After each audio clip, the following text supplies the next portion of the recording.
Friends, நான் முத்தி இருக்கா பிஞ்சாக இருக்கா எப்படின்னு கண்டுபிடிக்கிறது. வாங்க கொஞ்சம் உள்ளே போவோம்.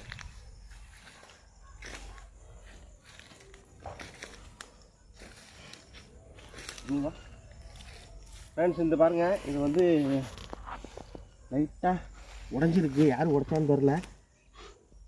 எப்படி பார்ப்போம் இருக்கான்ட்டு. கிட்டவா.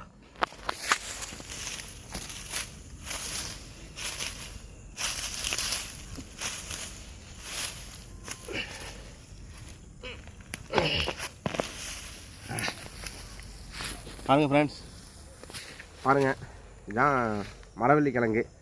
இது வந்து இப்போதைக்கு பிஞ்சாக இருக்குது ஃப்ரெண்ட்ஸ். இன்னும் அது முத்தனா இன்னும் பெருசாக வரும். எப்படி பார்த்தாலும் இதிலே ஒரு 2 மடங்கு வச்சுங்களேன், அவ்வளோ பெருசாக வரும். இன்னும் முத்தலை. நான் முத்தினதுக்கப்புறம் பெருசாக இருக்க வீடியோ எடுத்து போடுறேன். ஆனால் இது வந்து பிஞ்சு ஃப்ரெண்ட்ஸ். இது சாப்பிட்லாம், சும்மாவே சாப்பிட்லாம். வேக வைக்க வேண்டிய அவசியம் இருக்காது. அப்படியே சாப்பிட்லாம். இருங்க, பாதி மண்ணுக்குள்ளேயே மாட்டிக்கிச்சு, நான் தேடி எடுக்கிறேன்.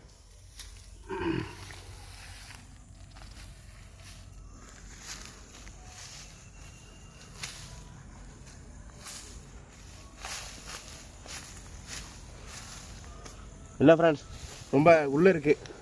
எப்படி மண்ணுக்குள்ளே மாட்டிச்சின்னு சொல்கிறோன்னாக்கா, இங்கே பாருங்கள், உடஞ்சிருக்கா. இது உடஞ்சிருக்கா, அதனால தான் சொல்கிறேன். பாதி உள்ளே இருக்குது. அப்போது இன்னும் அந்த கிளையெல்லாம் போகுது பாருங்கள். இதெல்லாம் இன்னும் நிறையா வரும். இப்போ தான் போட்டிருக்கோம். இன்னும் ஒரு 6-7 மாதம் ஆகும் இதெல்லாம் ஃபுல்லாக வரத்துக்கு. அவ்வளோதான் ஃப்ரெண்ட்ஸ், அடுத்த வீடியோவில் பார்க்கலாம். பாய்.